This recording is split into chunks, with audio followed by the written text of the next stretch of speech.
So hello class ninth, welcome to Zenith Guru Institute. This is Shikhar Khare. और guys आज हैं हम लोग अपने ग्रेविटेशन के लेक्चर नंबर 4 में, जहाँ पे हम लोग आज स्टार्ट करने वाले हैं value of g and pressures fluid वाला टॉपिक। ठीक है। एक्चुअली अब जो ये आपका जो न्यू सिलेबस के हिसाब से जो भी आपका अब जो न्यू एनसीईआरटी आई हुई है उसमें बहुत सारे टॉपिक्स हटा दिए हैं। जैसे कि मैंने आप लोगों की बुक्स देखी थी तो मुझे समझ में आया कि उसमें Kepler's law of planetary motions वगैरह सब कुछ हटा दिया है। बट कोई इशू वाली बात नहीं है गाइस, ठीक है, कोई बात नहीं। बट अभी फ़िलहाल क्योंकि मैंने आप लोगों से बोल रखा है कि मैं सारी चीज़ें अकॉर्डिंग टू द लाइक आपके जो एनसीईआरटी है उसके एकदम पॉइंट से चलूँगा। ठीक है, तो मैं यहाँ पे सारी चीज़ें आप लोगों को एक एक पूरी मार्क कराता चलूँगा जहाँ पे आपको कोई प्रॉब्लम नहीं आएगी, राइट। और आज के लेक्चर में जो भी चीज़ें मार्क कराऊंगा उसको अच्छे से पढ़ लेना। कोई भी पॉइंट, कोई भी एरिया आपका रह ना जाए, ठीक है। वो मार्क कराने के पीछे का रीज़न इसलिए होता है क्योंकि बहुत सारे बार मैंने आपको बता रखा है कि एनसीईआरटी से डायरेक्ट क्वेश्चन आ जाते हैं एग्जामिनेशन में, ठीक है। तो इसलिए आपको काफ़ी हेल्प मिल जाती है, राइट। तो चलिए फिर आज का लेक्चर हम लोग स्टार्ट करते हैं विदाउट वेस्टिंग आवर टाइम। तो अब देखिए पुराने लेक्चर्स में हम लोगों ने क्या क्या चीज़ें कवर कर ली थी। यस, तो जहाँ तक मुझे याद आ रहा है कि हम लोगों ने पुराने वाले लेक्चर में मैं यहाँ तक कवर कर लिया था। इसमें से मैंने आप लोगों को सारी चीज़ें बता दी थी, ठीक है। हम लोगों ने एक्सेलरेशन ड्यू टू ग्रेविटी में ये जो फ्री फॉल का केस है ये पूरा डिस्कस कर लिया था, होप सो, राइट।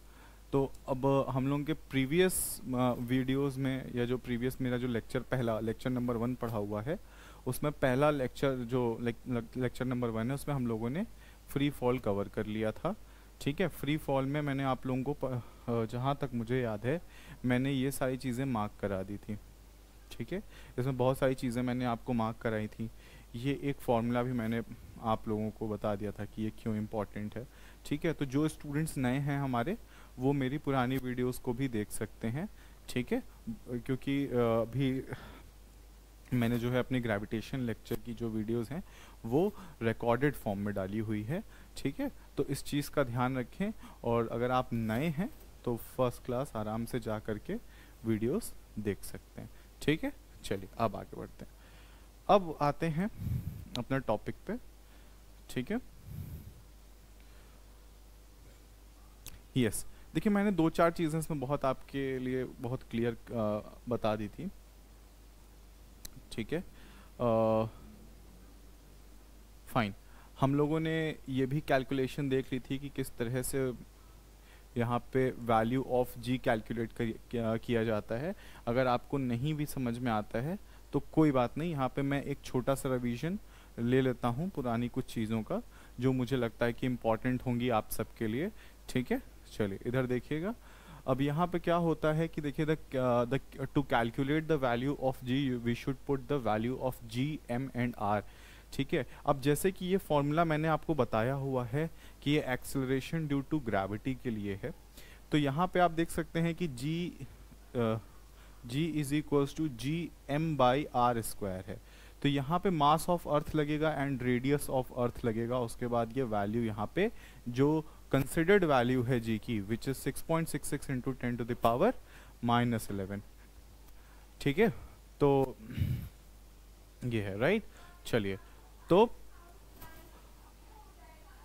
एज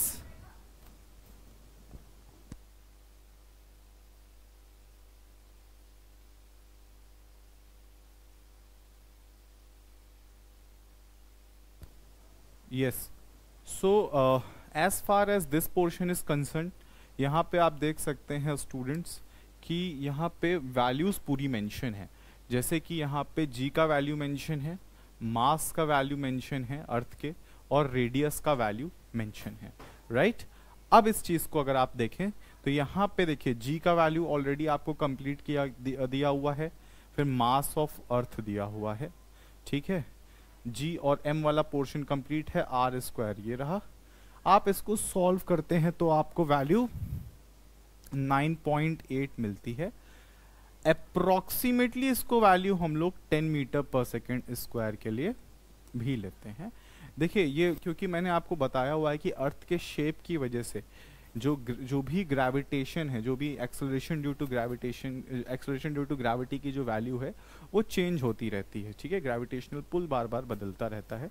ऐसा नहीं कि बहुत बड़ा चेंज आता है, बहुत थोड़ा थोड़ा सा चेंज आता है, वो बहुत ही नेग्लेजिबल टाइप भी कह सकते हैं आप। ठीक है, तो ये मैंने आप लोगों को बताया कि 9.8 मीटर पर सेकेंड स्क्वायर से लेकर के 10 मीटर पर सेकेंड स्क्वायर तक की वेरिएशंस अवेलेबल होती हैं।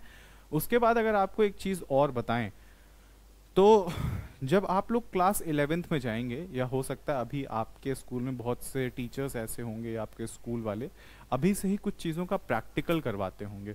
ठीक है, तो बेटा आप लोग एक काम करें ज़रूर से अपने, अगर आपके यहाँ प्रैक्टिकल नहीं होता, अगर होता है तो सॉरी, अगर होता है तो बहुत अच्छी बात है, लेकिन अगर नहीं होता है तो आप लोग ज़रूर अपने फैकल्टी से, जो भी आपके रिस्पेक्टेड फैकल्टीज़ हैं स्कूल में, जो भी आपके टीचर हैं, उनसे ये ज़रूर एक्सपेरिमेंट सीखें कि किस तरह से वैल्यू निकाली जाती है। इसको एक पर्टिकुलर पेंडुलम से, पेंडुलम के थ्रू एक एक्सपेरिमेंट किया जाता है और उससे यहाँ पे वैल्यू निकाली जाती है। ठीक है, तो वो एक बार जब आप प्रैक्टिकल कर लेते हैं ना स्टूडेंट्स, तो वैसी सिचुएशन में आपको ईजिली ग्रेविटेशन का वैल्यू समझ में आ जाता है कि ये कैसे 9.8 आ रहा है या कैसे 10 मीटर पर सेकेंड आ रहा है। ठीक है, ये एक चीज़ यहाँ पे बहुत इंपॉर्टेंट और मैं आपको बता दूँ, ये जो 9.8 से 10 metre per second square value है, बहुत जेन्युइन वैल्यू है। इसमें बहुत बड़ा कोई चेंज नहीं है कि अगर आपने 10 लिख दिया तो एकदम ही मार्क्स कट जाएंगे, नहीं, ऐसा नहीं है। क्वेश्चन को आसान बनाने के लिए यहाँ पे हम लोग वैल्यूज जनरली 10 रख लेते हैं, क्योंकि कभी कभी ऐसा होता है, देखो अनलेस एंड अनटिल जब तक वहाँ पे मेंशन ना हो, ठीक है, जब तक मेंशन ना हो 10 मीटर पर सेकेंड स्क्वायर, तब तक आप 9.8 ही लें, या मान के चलिए अगर 9.8 मेंशन है तब तो ठीक है, लेकिन अगर 9.8 मेंशन नहीं है तो स्पेसिफिकली आप वहाँ पे मेंशन कर सकते हैं कि you are taking the value of g as 10 metre per second square, उसके बाद सीधा सीधा वैल्यू लेकर के यहाँ पे आप सॉल्व कर सकते हैं। राइट, ठीक है, hope so this is understand. चलिए अब आते हैं हम लोग motion of object under the influence of the gravitational force of the earth. Right, अब ये चीज देखते हैं। चलिए अब आते हैं motion of object under the influence of the gravitational force पे। ये जो पॉइंट आपका रह गया था, जहां तक मुझे याद आ रहा है कि मैंने लिया था ये चीज, बट फिर भी इट्स ओके, हम लोग फिर से डिस्कस कर लेते हैं, कोई दिक्कत नहीं है। ठीक है, ये जो हम लोगों ने जो टॉपिक अभी पढ़ा है, मोशन अंडर ग्रेविटी, ठीक है, यस। अब देखिए, जो मोशन अंडर ग्रेविटी है ना बेटा, इसको हम लोग जनरल केसेस में फ्री फॉल कहते हैं। इस बात को समझने की कोशिश करो, बहुत सिंपल टॉपिक है, इसमें कोई बहुत ज़्यादा दिमाग खराब करने की ज़रूरत नहीं है। अभी तक जो आपने मोशन पढ़ा है, वो मोशन पढ़ा है मोशन इन वन डायमेंशन। क्या पढ़ा हुआ है अभी तक आप लोगों ने? मोशन इन वन डायमेंशन पढ़ रखा है। ठीक है, मोशन इन वन डायमेंशन आप लोगों ने अभी तक पढ़ रखा है। वन डायमेंशन का मतलब क्या होता है बेटा? वन डायरेक्शनल होता है। क्या होता है? वन डायरेक्शनल होता है। ठीक है, एक डायरेक्शन में, है ना। अब देखो, जनरली जो यहाँ पे डायरेक्शन हम लोग यूज करते हैं, वो दो ही डायरेक्शन यूज करते हैं, या तो हॉरिजॉन्टल या तो वर्टिकल। ठीक है, या तो हॉरिजॉन्टल यूज करते हैं डायरेक्शन, और या तो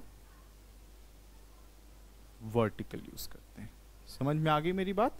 ठीक है, जब तक हम लोग motion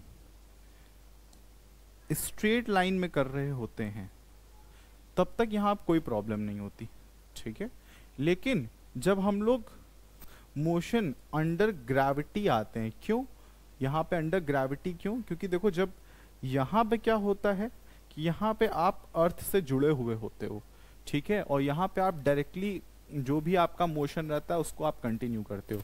but in this situation guys, यहाँ पे क्या होता है कि आपको अर्थ से लाइक जो सरफेस है उससे थोड़ा सा ऊपर जाना होता है। एग्जाम्पल देता हूँ आपको, कोई बॉल होती है, हम लोग बॉल को ऊपर फेंकते हैं, फिर वो बॉल नीचे आती है, ठीक है, ऐसा मोशन, यानी कि रिटर्न मोशन ज़रूर होगा वहाँ पे अवेलेबल, ठीक है। लेकिन यहाँ पे ज़रूरी नहीं है, ठीक है। यहाँ पे ऑब्जेक्ट जिस डायरेक्शन में जा रहा है, जैसे जा रहा है, आराम से, कोई प्रॉब्लम नहीं, फर्स्ट क्लास चलता है। लेकिन यहाँ पे क्या है कि यहाँ पे अगर बॉडी ऊपर गई है, ठीक है, अगर कुछ सर्टेन सिचुएशंस को फॉलो करेगी तो अलग बात है, लेकिन अगर नहीं करेगी, मैक्सिमम केसेस में नहीं करती है, तो वैसे सिचुएशन में अगर ये गई है तो रिटर्न सेम पाथ पे ज़रूर होगी। आगे पीछे दाएं बाएं वो अलग चीज़ है, ठीक है। अब आते हैं आगे मुद्दे की बात। देखो, मोशन इन वन डायमेंशन, मैंने आपको बता दिया कि मोशन इन वन डायमेंशन का मतलब होता है वन डायरेक्शनल मोशन। अब ये मोशन चाहे वाई एक्सिस में हो जाए और चाहे एक्स एक्सिस में हो जाए। एक्स एक्सिस में होगा तो हम इसको ट्रांसलेटरी मोशन भी आप सिंपली कह सकते हैं, ठीक है, ट्रांसलेटरी मोशन भी कह सकते हैं यहाँ पे, है ना। इस वाले को जो वाई डायरेक्शन में काम करता है, इसको हम लोग मोशन अंडर ग्रेविटी बोलते हैं।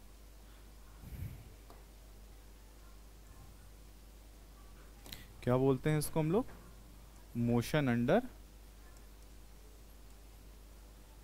ग्रेविटी। समझ में आ रही है मेरी बात? इसको हम लोग क्या बोलते हैं? Motion under gravity, right. चलिए अब कुछ चीजों का ध्यान रखते हैं। अब देखो, मोशन अंडर ग्रेविटी एकदम बढ़िया, एक्स और वाई डायरेक्शन में मोशन हो गए। अब देखो एक चीज और, अगर मोशन आपका वाई डायरेक्शन में हो रहा है, ठीक है, तो क्या हम लोग जो चीजें एक्स एक्सेस वाले मोशन में यूज करते हैं, यानी कि सिंपल स्ट्रेट लाइन मोशन में यूज करते हैं, क्या उन चीजों को हम लोग वाई डायरेक्शन मोशन के लिए यूज कर सकते हैं क्या? ठीक है, क्या हम लोग उसको क्या किसके लिए यूज कर सकते हैं? वाई डायरेक्शन मोशन के लिए यूज कर सकते हैं। तो बिल्कुल यूज कर सकते हैं, बस सर्टेन चेंजेस होंगे, वो मैं आपको बता देता हूं, ठीक है। अब देखिए, अगर हम बात करें normal simple straight line motion की, जो कि एक्स एक्सिस में हो रहा होता है, हॉरिजॉन्टल पाथ में हो रहा होता है, तो वैसे सिचुएशन में अगर बेटा देखिए तो आपको समझ में आएगा, हम लोगों ने 3 इक्वेशंस पढ़ी थी, 3 इक्वेशंस पढ़ी थी ना, 3 इक्वेशंस ऑफ मोशन पढ़ा था हम लोगों ने, 3 इक्वेशंस ऑफ मोशन पढ़ा था। अब 3 इक्वेशंस ऑफ मोशन जो है, यहाँ पे हम लोग अगर सिंपली देखें तो 2-4 चीजों से ही जुड़ के बना है। पहली बात अगर हम देखें तो वो जुड़ के बना हुआ है डिस्टेंस या डिस्प्लेसमेंट से कह सकते हैं, ठीक है। फर्स्ट तो हमारा यही है। सेकंड हमारा क्या है? वेलोसिटी है, ठीक है, वेलोसिटी है बेटा। वेलोसिटी हमारी इनिशियल वाली भी है एंड फाइनल भी है, ठीक है। तीसरी चीज क्या है हमारे पास यहाँ पे बेटा? टाइम। और फोर्थ क्या है? वेलोसिटी हो गई, टाइम हो गया, डिस्टेंस हो गई, इनिशियल फाइनल वेलोसिटी हो गई, टाइम हो गया, और है यहाँ पे एक्सेलरेशन। क्या है? एक्सेलरेशन। अब अगर यहाँ पे देखें तो इनको हम लोग डिनोट करते हैं डी से या एस से, ठीक है, या एच से, देखो, ठीक है। इनको हम लोग डिनोट करते हैं यू से, इसको करते हैं हम लोग वी से, इसको तो आप सब बता ही देंगे कि टी से होता है, इसको हम लोग ए से करते हैं। यहाँ तक समझ में आ गया? अब ये तीनों चारों चीज़ों का, ये तीनों चारों क्वांटिटीज़ का इस्तेमाल यहाँ पे होगा। समझ में आ रही है मेरी बात? अब इन तीनों चारों क्वांटिटीज़ का इस्तेमाल करके हम लोगों ने बनाई 3 equation of motion, which is v is equals to u plus a t, ठीक है। उसके बाद हम लोगों ने बनाई s is equals to u t plus half a t square. उसके बाद हम लोगों ने बनाई v square minus u square is equals to 2as, ये बनाई ना। चलो ठीक है, अब क्या करना है तुमको, इसको ध्यान रखना। देखो,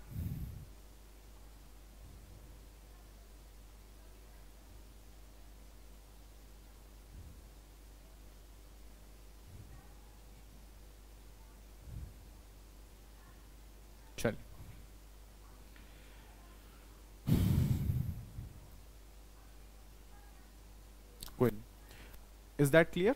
तो ये हमारे पास 3 इक्वेशंस ऑफ मोशन है सिंपल स्ट्रेट लाइन मोशन के लिए, ठीक है। अब आते हैं नेक्स्ट चीज में। नेक्स्ट चीज हमारी क्या है, देखना इधर।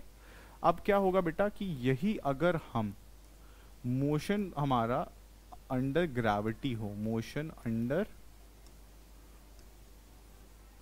ग्रेविटी हो, मोशन अंडर ग्रेविटी हो, तो मोशन अंडर ग्रेविटी में बेटा यहाँ पे क्या होगा, देखो बहुत ध्यान से। मोशन अंडर ग्रेविटी में मैंने आपको ऑलरेडी बताया हुआ है कि कोई भी एक बॉल है या कोई भी एक ऑब्जेक्ट है, ठीक है, इसको अपन क्या करते हैं कि इसको ऊपर की डायरेक्शन में थ्रो करते हैं, नहीं तो नीचे की डायरेक्शन में थ्रो करते हैं एज पर दिस सिचुएशन। अगर ऑब्जेक्ट किसी टावर पे रखा हुआ है, ऊपर किसी एक सर्टेन हाइट पे रखा गया है, उसके बाद वहां से नीचे गिरा रहे हैं, नहीं तो जनरल केसेस में ये देखा जाता है कि नीचे से ऊपर की डायरेक्शन में थ्रो अप करते हैं, ठीक है। अब क्या होता है कि यहाँ पे जब इसको थ्रो करते हैं ऊपर, तो आप सबने देखा होगा कि जैसे अगर हम लोग कोई भी बॉल ऐसे ऊपर फेंकते हैं तो वो एक हाइट पे जाती जाए। जैसे मान लो अगर मैंने यहाँ से बॉल फेंकी ऐसे, तो ये बॉल ऊपर जाएगी और ऊपर जाएगी, फिर यहाँ पे वापस फिर ऐसे लौट के आ जाएगी। समझ में आ रही है मेरी बात? ऐसे जाएगी और फिर वापस ऐसे ऊपर लौट के आ जाएगी। तो जब ये यहाँ से ऐसे गई तो एक पॉइंट ऐसा रहा होगा जहाँ जिसके आगे वो गई नहीं। समझ में आ रही है? जब आपने बॉल ऊपर फेंकी तो हाइट, उसने एक हाइट तक तो दौड़ लगाई, लेकिन उसके बाद फिर वो उससे ऊपर नहीं जा पाई, वो वहीं से रिटर्न हो जाती है, से उस पॉइंट से ही रिटर्न हो जाती है। तो उस पॉइंट को बोलते हैं मैक्सिमम हाइट, ठीक है। उस पॉइंट को क्या बोलते हैं? Maximum height. तो सपोज अगर ये एक ऑब्जेक्ट है और मैंने इसको ऊपर थ्रो किया है और ये ऐसे जा रहा है, ठीक है, और ये इसी पाथ पे रिटर्न बैक हो जाएगा। अब ये देखो मैंने थोड़ा दूर इसलिए बनाया है ताकि आप लोगों को क्लियर हो सके ये चीज़ कि यस ये ऐसे ऊपर गया था और ऐसे वापस आ रहा है। नहीं तो जनरली ऐसा होता है कि सेम पाथ रिट्रेस होता है। समझ में आ रही है मेरी बात? ठीक है, चलिए अब देखिए। अब क्या होता है कि यहाँ पे एक पॉइंट है ये वाला कि जिससे ऊपर ये गया ही नहीं। इस पॉइंट को हम लोग बोलते हैं मैक्स हाइट। क्या बोलते हैं? मैक्सिमम हाइट बोलते हैं। और इस पॉइंट पे मैं आप लोगों से ऑलरेडी डिस्कस कर चुका हूं ये बात कि यहाँ पे फाइनल वेलोसिटी 0 हो जाती है। फाइनल वेलोसिटी 0 होती है तभी तो ये उसके आगे नहीं जाता है। अगर फाइनल वेलोसिटी 0 नहीं हुई होती तो ये इसके भी आगे जाता, और जब तक की वैल्यू 0 नहीं हो जाती फाइनल वेलोसिटी की, तब तक ये अपने पाथ पे वापस आता ही नहीं। समझ में आ गई मेरी बात? ठीक है, तो ये वापस कब किस लिए आता है? जब फाइनल वेलोसिटी 0 हो जाती है। अच्छा, अगर फाइनल इधर 0 होती है तो क्या मतलब सर ये वाली वेलोसिटी इसकी इनिशियल वेलोसिटी है क्या? यस, ये इसकी इनिशियल वेलोसिटी होती है। मान के चलिए सपोज x यहाँ पे इसकी इनिशियल वेलोसिटी है। ओके, अच्छा फाइन, ये तो अपने पास अलग चीज हो गई।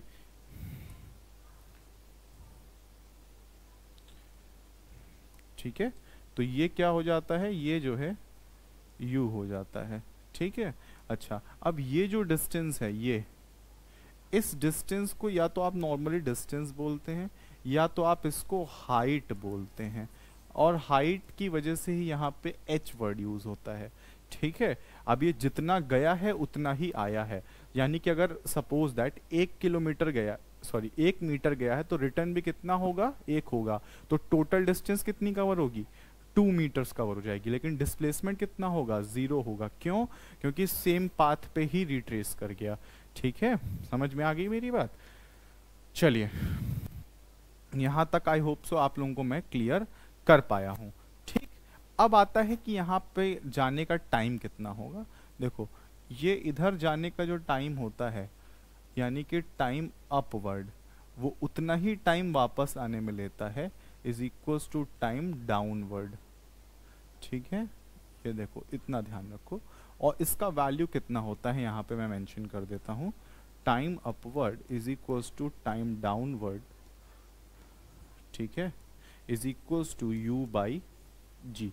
ये u है, इसको 4 मत समझ लेना ना, y समझ लेना, ठीक है। मैं इसको प्रॉपर बना देता हूँ, नहीं तो आप सब लोग ना बहुत तेज़ दिमाग के हैं, मुझे आपके दिमाग से डर लगता है, तो इसलिए मैं जो है इसको u बना रहा हूँ, ठीक है। ये u है, ये इसको v भी मत मानना, ये u है, u बाई जी इसका फॉर्मूला होता है, ठीक है, एक तरफ का। अगर हाँ, अगर टोटल टाइम देखें, टोटल टाइम को टाइम ऑफ फ्लाइट भी बोलते हैं। टाइम ऑफ फ्लाइट का मतलब क्या होता है, जितनी देर वो हवा में रहता है, ठीक है। तो यहाँ पे देखो टोटल टाइम ऑफ फ्लाइट वो कितना होगा, ये u बाई जी, देखो एक ऊपर का u बाई जी और फिर नीचे का u बाई जी, दोनों जुड़ जाएंगे तो ये 2u बाई जी हो जाएगा, 2u बाई,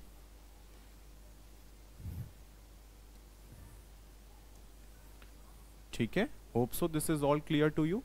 उसके बाद अब एक चीज देखो, ओके, अब आते हैं इंपॉर्टेंट बात पे। सबसे इंपॉर्टेंट बात बेटा यहाँ पे ये है कि यहाँ पे प्लस और माइनस का लफड़ा है। प्लस और माइनस का लफड़ा क्या है सर? प्लस और माइनस का लफड़ा ये है कि देखो आप सबको पता है कि आपने कुछ किया हो चाहे ना किया हो, लेकिन धरती अपना काम अपने पूरे शिद्दत से करती है। तो आप हवा में हो या ना हो, लेकिन धरती हमेशा डाउनवर्ड डायरेक्शन में फोर्स लगाती रहती है। मतलब जो भी ऑब्जेक्ट हवा में है उसको खींचने का पूर्ण प्रयास करती रहती है, ग्रेविटेशनल फोर्स, ग्रेविटी उस लगाती रहती है, ठीक है। तो जब ये ऑब्जेक्ट ऊपर जाता है, ठीक है, आपको थोड़ा कॉमन सेंस लगाने की जरूरत है, आपको नहीं समझ में आ रहा, देखो यहाँ पे देखो कि जब ये ऑब्जेक्ट ऊपर जा रहा है, इसका मतलब कि कहीं ना कहीं इस खिंचाव को तोड़ करके ये ऊपर जा रहा है। ये जो ग्रेविटी फोर्स लगा रही है नीचे की तरफ, ये इस खिंचाव को ऊपर तोड़ते हुए जा रहा है। इसका मतलब कि अगेंस्ट द ग्रेविटी वर्क कर रहा है। समझ में आ रही है मेरी बात? किस पे वर्क कर रहा है? अगेंस्ट द ग्रेविटी वर्क कर रहा है। तो अगेंस्ट द ग्रेविटी जब कोई चीज वर्क करती है, या यहाँ पे जब अगेंस्ट द ग्रेविटी होगा, तो बेटा ग्रेविटी का वैल्यू कितना लिया जाएगा? -g लिया जाएगा अपवर्ड की कंडीशन में, ठीक है। और लेकिन सेम कब होगा? देखो अब देखो ये ऑब्जेक्ट भी नीचे है और ग्रेविटी भी नीचे लग रही है, तो ऐसी सिचुएशन में यहाँ पे +g का वैल्यू लेते हैं, ठीक है। तो होप सो +g का और -g के वैल्यू का जो +g और -g का कंफ्यूजन आप सबको दूर हो गया होगा, राइट। चलिए, तो ये हमारा +g हो गया और -g भी कंप्लीट होता है। अब आते हैं आगे की बात पे। अब इसी के अकॉर्डिंग हमारे पास तैयार क्या होगा? वैल्यूज तैयार होंगी। किसकी? मोशन, इक्वेशन ऑफ मोशन की वैल्यूज तैयार होंगी, ठीक है। तो अगर हम यहाँ पे तीनों इक्वेशन को लिखें तो वो पहले तो चलिए पहले इक्वेशन लिख लेते हैं, है ना। एक चीज आपको और बता दूं, ये जो H मैक्स है, H मैक्स का डायरेक्ट फॉर्मूला बेटा आप लिख सकते हो, वो होता है u²/2g। ये एक डायरेक्ट फॉर्मूला है ना। ये आता वहीं से है, जो 3 इक्वेशन ऑफ मोशन है उसी को यूज करके आप यहाँ पे यूज करते हो, है ना। क्योंकि फाइनल वेलोसिटी 0 हो जाती है, तो क्या बचता है? मतलब देखो v² - u² is equals to 2gh या 2as आप समझते हैं। तो अब मान के चलिए फाइनल वेलोसिटी 0 हो गई, अब क्या बचता है? अब क्या बचेगा यहाँ पे? अब तो नॉर्मली देखा जाए तो कुछ नहीं यहाँ पे बचेगा, मतलब जो v है, v तो 0 हो जाएगा, u की वैल्यू आपके पास भी जो नीचे की डायरेक्शन में लग रही होगी। तो जैसे यहाँ पे v 0 होता है, फोर्स नीचे की तरफ एक्ट करना शुरू हो जाता है कायदे से, ठीक है। यानी कि इसका मोशन डायरेक्टली किधर टिल्ट हो जाता है? इंक्लाइन हो जाता है डाउनवर्ड डायरेक्शन में। समझ में आ गई है मेरी बात? फिर क्या होगा बेटा, यहाँ पे फिर ये चीज आ जाएगी कि अब देखो v 0 हो गया, अब क्या बचा अपने पास? u² इज इक्वल्स टू क्या बचेगा? 2gh बचेगा। तो अपने को h निकालना है तो u²/2g कर देंगे, यहाँ पे h मैक्स का फॉर्मूला आ जाएगा। तो यहाँ पे देखो ये h मैक्स का फॉर्मूला मैंने आप लोगों को एक पहले ही बता दिया कि अगर आपने थोड़ा दिमाग नहीं भी लगा पाओगे इतना तो याद कर ही लोगे। ठीक है, ये सारी चीज़ें बेटा वहीं से निकल के आती हैं, कुछ एक्स्ट्रा मैंने आपको नहीं बताया है, बिल्कुल वही चीज़ है। अब थोड़ा सा ध्यान रखो, एक दो चीज़ें और देख लेते हैं। अब आते हैं थोड़ा इक्वेशंस के ऊपर। तो अगर हमको equation v is equals to u plus a t given है, हाँ, और s is equal to u t plus half a t square given है, उसके बाद हमें क्या गिवन है, v square minus u square is equals to 2as given है।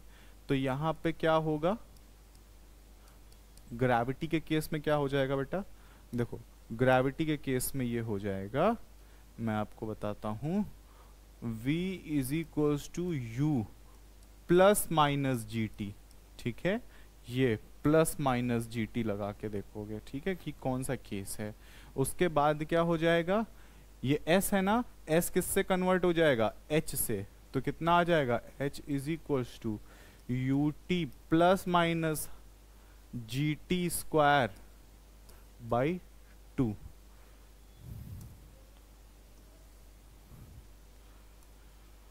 इसको हम लोग हाफ जी टी स्क्वायर भी बोल सकते हैं।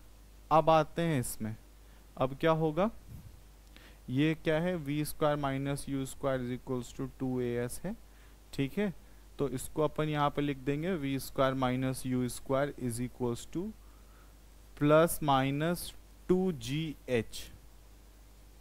ठीक है, मैं यही बता रहा था कि ये वाला जो फॉर्मूला बेटा है ना, ये यहीं से डिराइव होता है। अब तुम इसको देखो, ये वाला पोर्शन जीरो कर दो, ये वाला पोर्शन तुरंत ही पॉजिटिव हो जाएगा, क्योंकि यहाँ पे जीरो का मतलब है कि यहाँ पे अब इसके पास कोई वेलोसिटी नहीं है। ये पूरा पूरा किसके इन्फ्लुएंस में आ चुका है, ग्रेविटी के, यानी कि अब ये ग्रेविटी का हो चुका है, वेलोसिटी का नहीं। ठीक है, तो ऐसी सिचुएशन में क्या होगा कि ये पूरा पॉजिटिव हो जाएगा। अब देखो ये यू स्क्वायर लिखा है, ये 2g इधर नीचे ले आके रख दोगे, सिर्फ h बचेगा जैसे यहाँ बच रहा है। ठीक है, यही सेम फॉर्मूला आपका अप्लाई होगा। Hope so this is all clear to all of you. तो ये देखिए आपका मोशन अंडर ग्रेविटी मैंने आपको यहाँ पे समझाया। फ्री फॉल के केसेस देखो अभी तो आपके लिए इम्पोर्टेंट है ही, आगे भी आपके लिए बहुत इम्पोर्टेंट होंगे।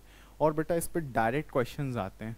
ठीक है, तो आप कहीं ना कहीं ये मान के चलो कि इसमें मेहनत आपको करनी ही है। इस पे न्यूमेरिकल्स भी आपको मिल जाएंगे, आपकी बुक में ही काफ़ी न्यूमेरिकल्स हैं।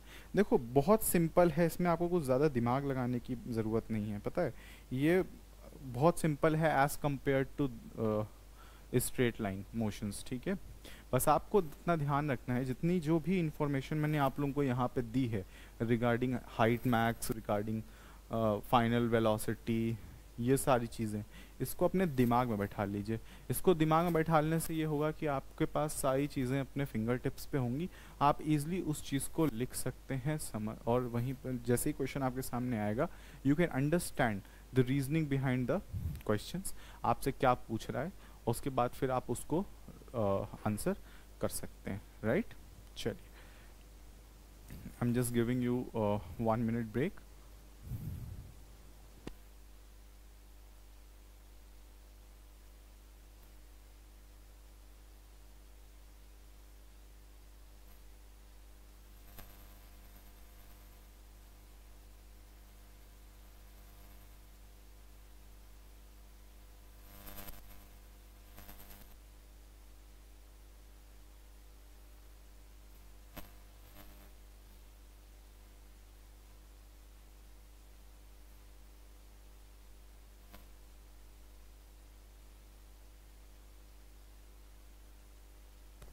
Okay, let's start.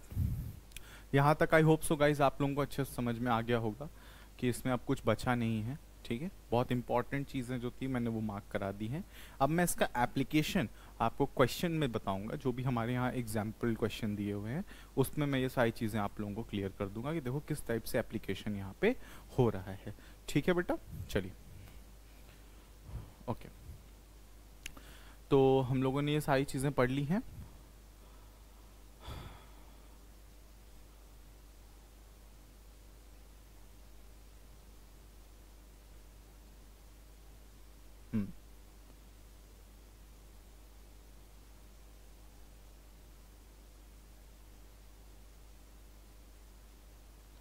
ओके, अब देखो ये क्वेश्चन ही ले लेते हैं, जो भी क्वेश्चन यहाँ पे मेंशन है वो क्वेश्चन ही ले लेते हैं, ठीक है। और इसमें मैं आपको एप्लीकेशन बताता हूँ कि आप इसको किस तरह से यहाँ पे यूज़ करेंगे, ठीक है। एक second,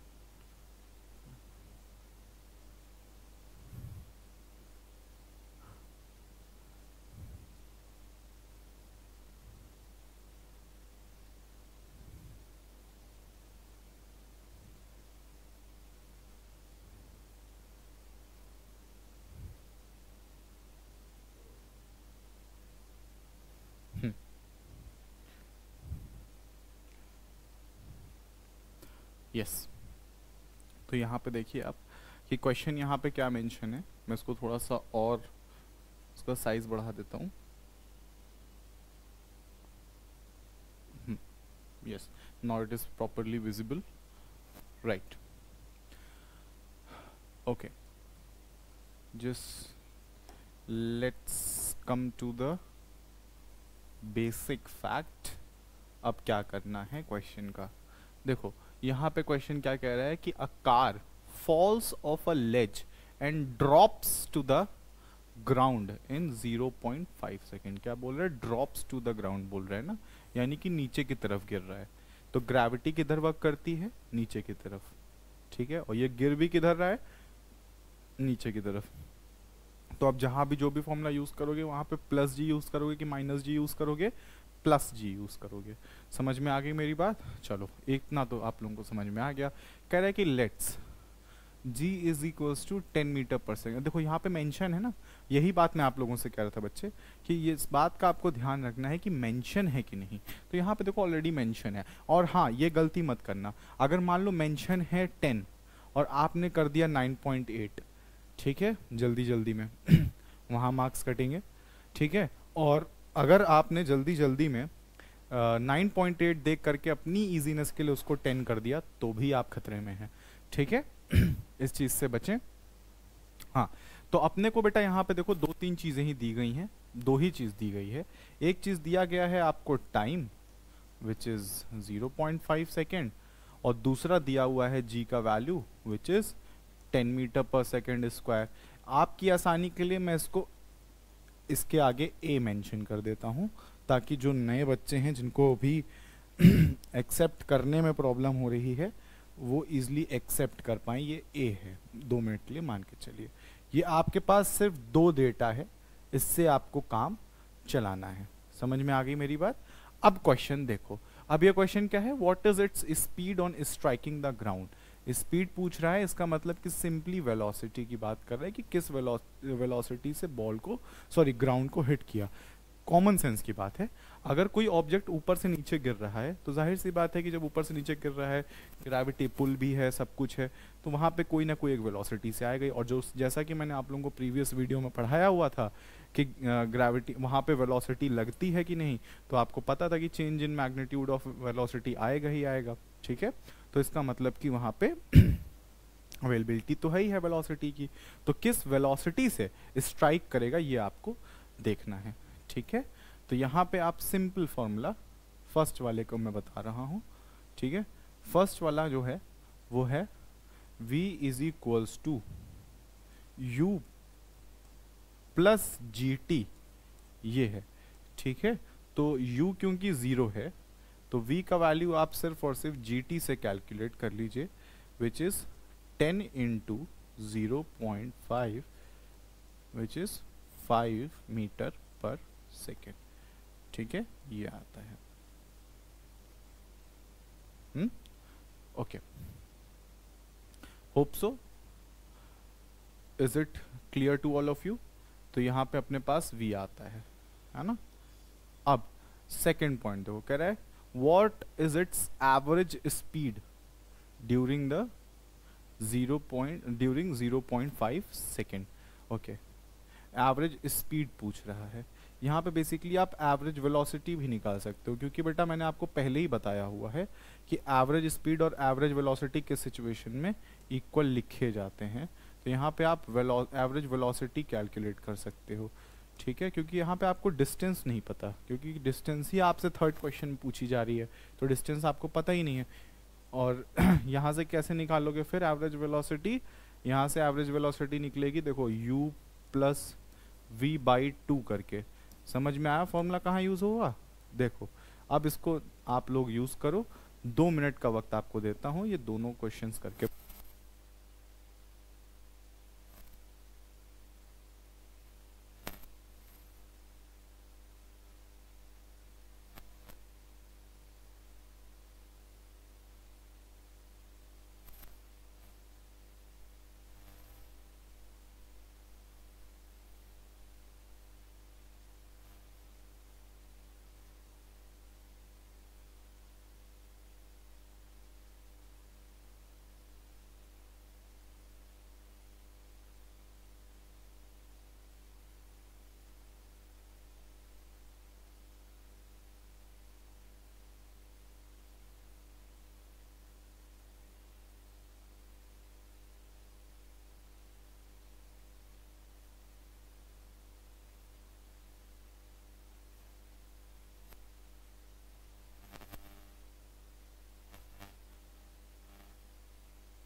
sure, okay students, I hope so आप लोगों ने कर लिया होगा, नहीं भी किया तो कोई बात नहीं, यहाँ पे चलिए इसको अब कर लेते हैं।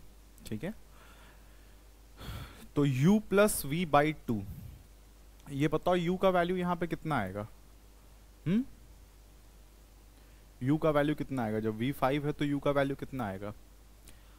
डिसाइड कर लो यार, सिंपल है, 5 0 ही आएगा, 0 मीटर पर सेकेंड।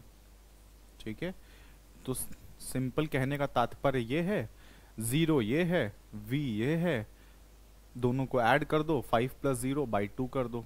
ठीक है, तो यानी कि 0 plus 5 by 2 is equals to 2.5 metre per second. अच्छा, कभी कभी कितना अजीब लगता है ना कि कोई चीज़ को ज़बरदस्ती ज़ीरो में ऐड कर रहे हैं। अब यहाँ पे देखिए दिखाना पड़ रहा है आपको 0 प्लस 5, कभी कभी बहुत ज़बरदस्ती हो जाता है कि आपको ये बताना पड़ता है कि ये 0.5 ये आप 5 को इसमें ऐड कर रहे हैं। सिंपल सिंपल सर, 5 को 2 से डिवाइड करते हैं, नहीं 0 से 0 में ऐड करना है। हाँ ठीक है, ये पॉइंट हो गया। ओके, अब आ जाओ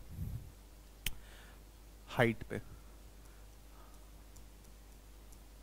हाइट हाइट करके दिखाओ, कैसे करोगे? हाइट वाला करके बताओ। यहाँ पे हाइट वाला कैसे कर पाओगे? देखो सिंपली डेटा यही यूज़ कर सकते हो, दिमाग लगा लो थोड़ा सा, बहुत इजीली हो जाएगा। बहुत सिंपल क्वेश्चन है, एक ही बार में कर लोगे अगर क्वेश्चन पकड़ लिए तो। और ऐसे क्वेश्चंस में अक्सर, हम आपको बता दें, ये क्वेश्चन अक्सर पूछा जाता है, अक्सर।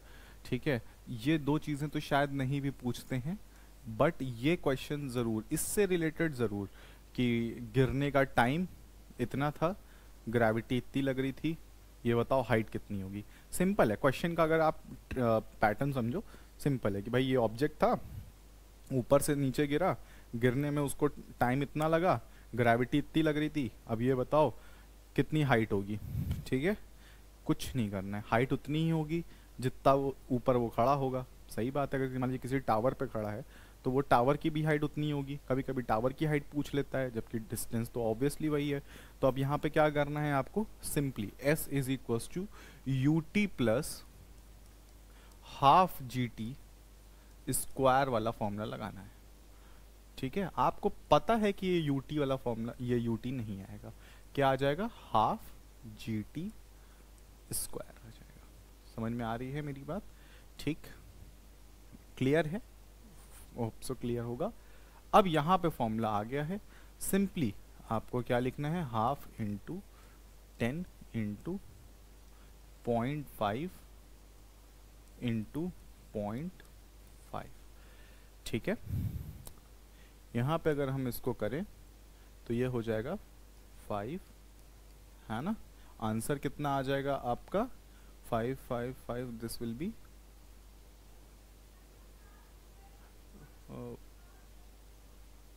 25 5 125। ठीक है, एंड 100 से डिवाइड करने पे दिस विल बी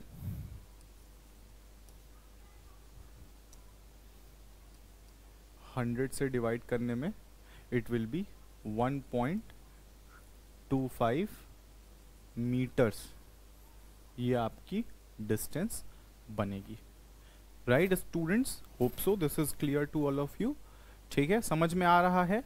देखे ना किस टाइप से, कितना देखो सिंपल है, कुछ है नहीं ज़्यादा, बट दिमाग लगाना पड़ सकता है, कोई प्रॉब्लम नहीं है, बहुत आसानी से आप इस चीज़ को सॉल्व कर सकते हैं। बस थोड़ा सा, मैंने आपसे पहले भी बोला था, थोड़ा सा आपको इस चीज़ का ध्यान रखना है कि किस टाइप से चीज़ें आपको यहाँ पे इंटरप्रेट करके लिखनी है।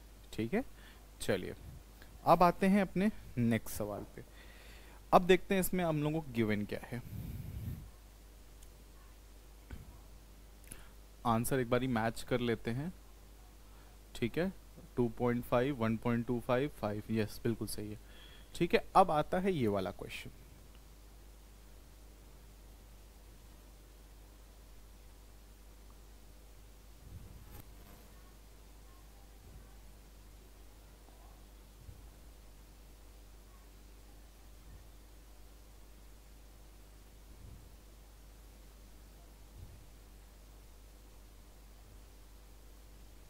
Yes, okay. अब तुमको यहाँ देखो तो समझ में आएगा कि क्या मेंशन है। ठीक है, सॉल्यूशन नहीं देखना है, क्वेश्चन देखो। यहाँ पे क्या लिखा है क्वेश्चन में? An object is thrown vertically upward and raises to the height of 10 meters. Calculate the velocity with which the object was thrown upward and the time taken by the object to reach the highest point. Fine. देखो, जो मैंने आपको notes अभी पढ़ाए थे कुछ देर पहले, ये उसी का पार्ट है। ये ऑब्जेक्ट देखो ऊपर फेंका गया, अब ये ऊपर जाएगा,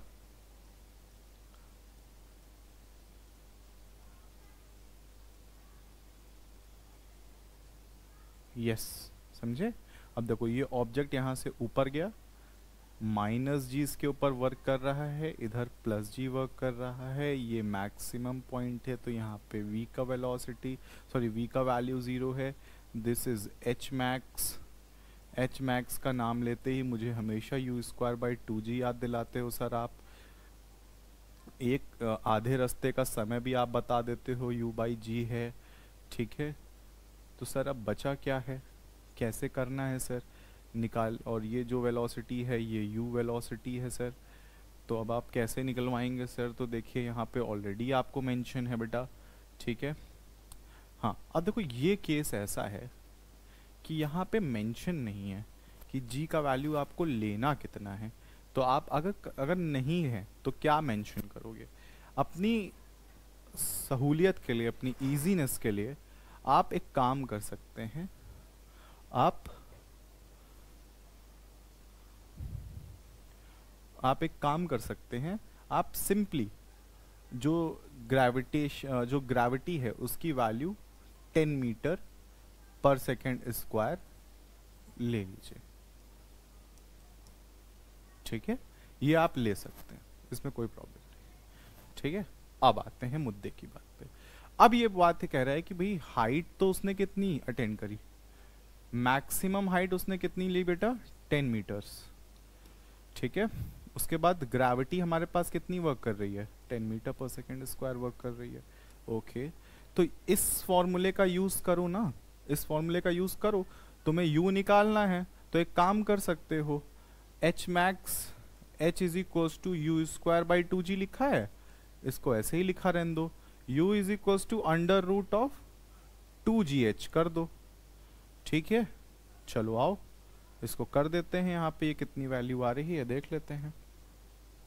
तो 2 इंटू 10 इंटू 10 आ रही है वैल्यू, तो ये दिस विल बी 200 है ना। ये कितना हो रहा है? 200 हो रहा है, वैल्यू कितना है? 200। √200 का यहाँ पे वैल्यू हमको मिल रहा है। 200 का मतलब होता है 10√2 और 10√2 का मतलब होता है 14.1। ठीक है, is that clear to everyone? ठीक, यहाँ पे समझ में आ गया है ना? हाँ, देखो यहाँ पे वैल्यूज को लेकर के बेटा फ्लेक्सिबिलिटी थोड़ी सी बनी रहती है, ठीक है? तो यहाँ पे अगर वैल्यू मान के चलो थोड़ी सी ज्यादा आ रही है या कम आ रही है, कम कोशिश करो ना आए, लेकिन अगर एक 1.1 प्लस भी हो जाए तो भी कोई प्रॉब्लम नहीं। देखो यहाँ पे कॉन्सेप्ट ये है कि आपने वैल्यू क्या ली है। अगर मैं जी लेता तो यहाँ पे जी वैल्यू अगर मैं 9.8 लेता तो पॉसिबिलिटी थी कि ये 14 होती या 14 से थोड़ी सी कम होती, बट यहाँ पे ऐसा नहीं हुआ है। मैंने थोड़ा इजी करने के लिए आप लोगों के लिए यहाँ पे वैल्यूज 10 ले रखी हैं, ठीक है? Hope so this is clear to everyone. अब देखो जी एच निकाल दिया है भाई, ठीक है?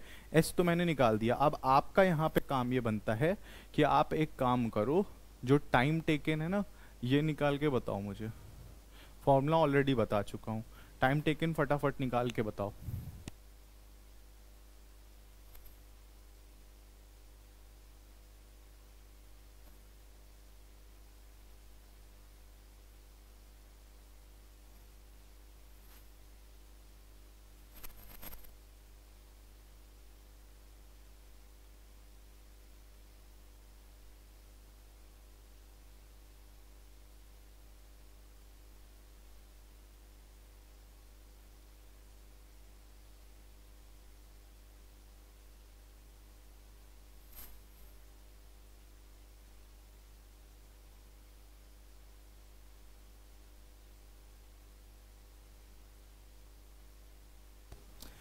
Okay,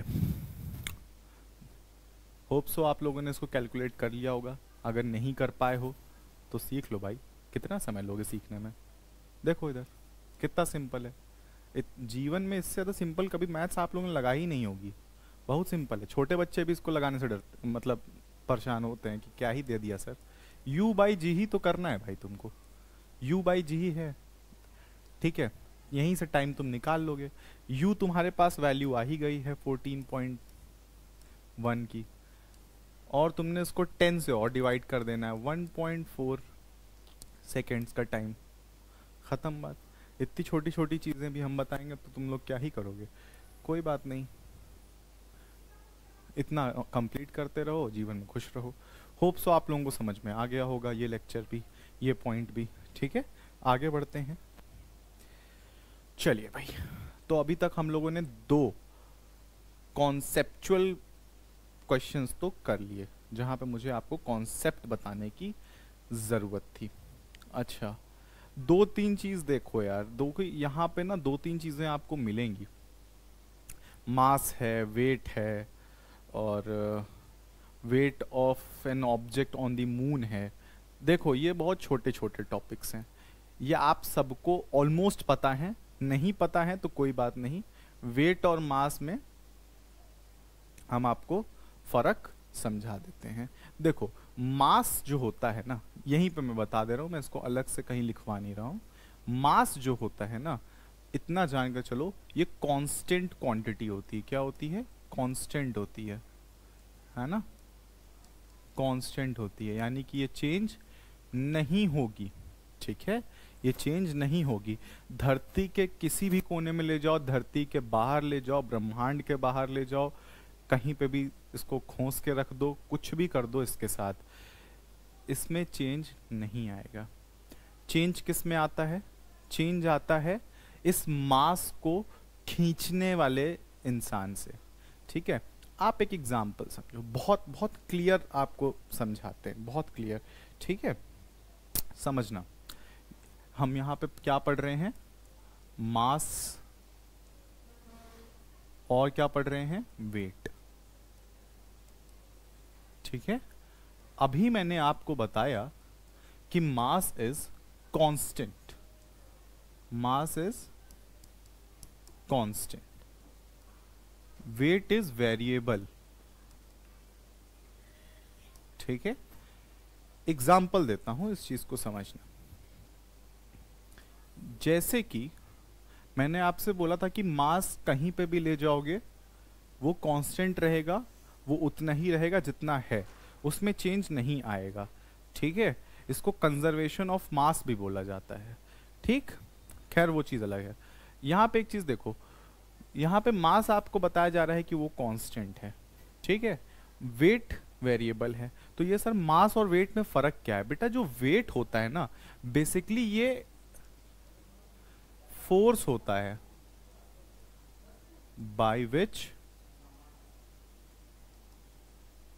it attracts the object, ठीक है, और ये जो है वेरिएट होता रहता है। फाइन। सो अब यहां पे देखो, अब अगर मैं बात करूं कि वेट और मास ये चेंज कैसे है, मतलब इसमें क्या फर्क क्यों आ रहा है, क्यों ये सर आप कह रहे हैं कि ये चेंज होता है, ये चेंज नहीं होता है, तो कैसे आएगा समझने की कोशिश करो। जैसे कि मान के चलो यहां पे कोई एक ऑब्जेक्ट है, ठीक है, जिसका मास 10 kgs है, ठीक। उसके बाद क्या है, मान के चलिए यहां पे एक कोई छोटा बच्चा है, ठीक है, छोटा बच्चा है, और यहां से मैंने एक रस्सी लगा के इसको खींचने के लिए बोला है। अब क्या होगा, ये जो छोटा बच्चा इसको जब खींचेगा तो इसको खींचने की इंटेंसिटी क्या होगी, इसको खींचने की इंटेंसिटी थोड़ी सी as compare to adult one will be low. समझ में आ रही है? अगर ये बच्चा इसको खींचेगा तो कैसे खींचेगा, इसमें शायद फोर्स कम लगेगा, ये उतनी ताकत से नहीं खींचेगा। समझ में आ रही है मेरी बात? लेकिन जैसे ही मैंने इसकी जगह किसी एक एडल्ट पर्सन को लगाया, उसने इस बच्चे के कंपैरिजन ज्यादा फोर्स लगाया और ज्यादा खींचा, तो ऑब्जेक्ट को कब ज्यादा फोर्स फील होगा, इस वाले केस में फील होगा, ठीक है। क्या इस वाले में फील होगा, इस वाले में थोड़ा सा कम फील होगा, ठीक है। तो क्या आप ये कह सकते हो कि यहाँ पे जो है बॉडी का, क्योंकि इसने ज्यादा, अब आप इसी को कंपेयर कर लो अर्थ से, ये अर्थ है, ठीक है, और ये इसको खींचने वाला फोर्स लगा रहा है। समझ में आ रही है मेरी बात? तो अब आप देखो, अब ये अर्थ है, ये इसको खींचने वाला फोर्स लगा रहा है, तो जाहिर सी बात है कि इसका जो मास है ये इतना ही रहने वाला है, ठीक है। लेकिन मान लीजिए अर्थ के किसी दूसरे कोने में, जहां पे मैंने आपको पढ़ाते वक्त ही बताया था, क्योंकि अर्थ का शेप इलेप्टिकल है तो वैल्यूज थोड़ी सी फ्लेक्सिबल हो जाती हैं, पोल्स में सबसे ज्यादा काम करता है, ठीक है। यानी कि जो भी मास होगा वो सबसे हाईली अट्रैक्टेड किस जगह पे फील करेगा, जब वो पोल्स पे होगा, ठीक है। इक्वेटर पे कितना करेगा, थोड़ा सा लेस अट्रैक्टिव वहां पे वो फील करेगा। जाहिर सी बात समझ में आ रही है, ठीक है। Is that clear to everyone? तो ये तुमको समझ में आ जाना चाहिए कि मास तो कांस्टेंट है, मास नहीं बदल रहा है। क्या बदलता है, वेट बदलता है। वेट बेसिकली है क्या, वेट जो है वो है force by which it attracts the object, यानी कि अर्थ जो है एक टाइप का फोर्स लगाता है खींचने के लिए। समझ में आ गई मेरी बात? ठीक है, तो ये चीज तुम्हारी चेंज होती रहती है ना। Is that clear to everyone? ठीक है, आगे बढ़े, चलिए। आई होप सो यहां तक आप लोगों को कोई प्रॉब्लम नहीं हुई होगी, ठीक है। तो यहां पे एक बार थोड़ा सा देख भी लेते हैं, कुछ चीजें हैं।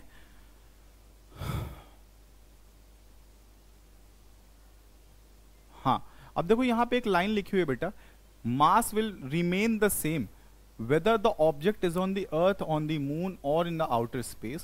Thus the mass of an object is constant and does not change from place to place. ठीक है, समझ में आ गया? मास कांस्टेंट होता है, ठीक है, लेकिन उसके ऊपर फोर्स कितना लगाया जा रहा है ये मैटर करता है। अब खींचने वाला फोर्स कम लग रहा है तो वहां पे वेट कम दिखाई देगा।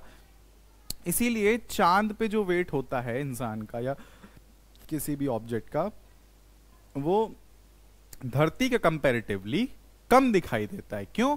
वही छोटे बच्चे वाला केस समझो, ठीक है, छोटे बच्चे वाला केस समझो। अब इसको समझो मून और इसको समझो अर्थ, ठीक है।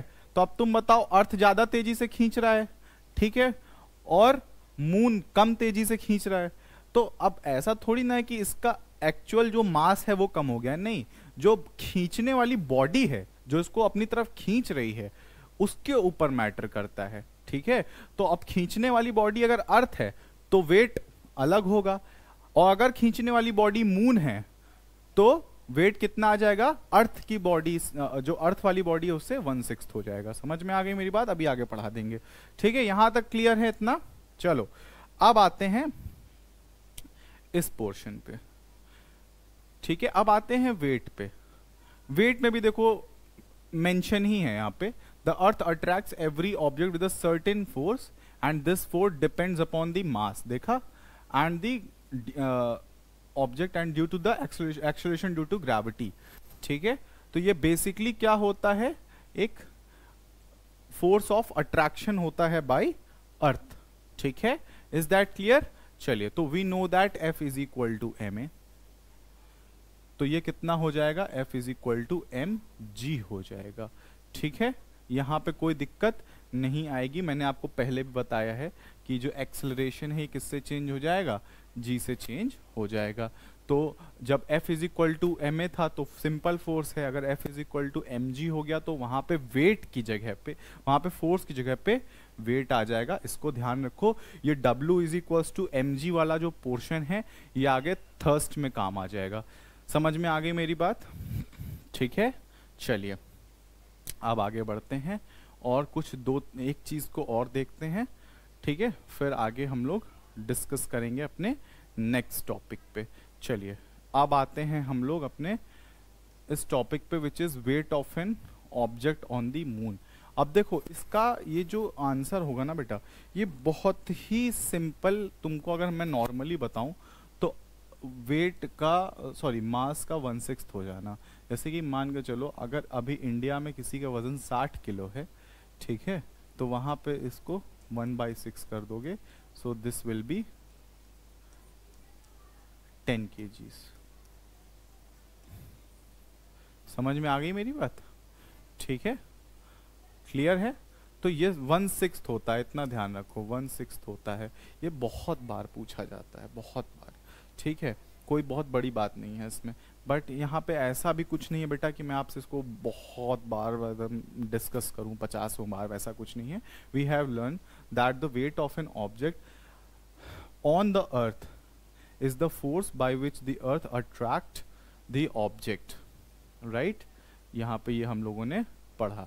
In the same way the weight of an object on the moon is the force, है ना, with which the moon attracts the object. The masses on the moon, the mass of the moon is less than the earth, so due to this the moon exert lesser force of the attraction to the object.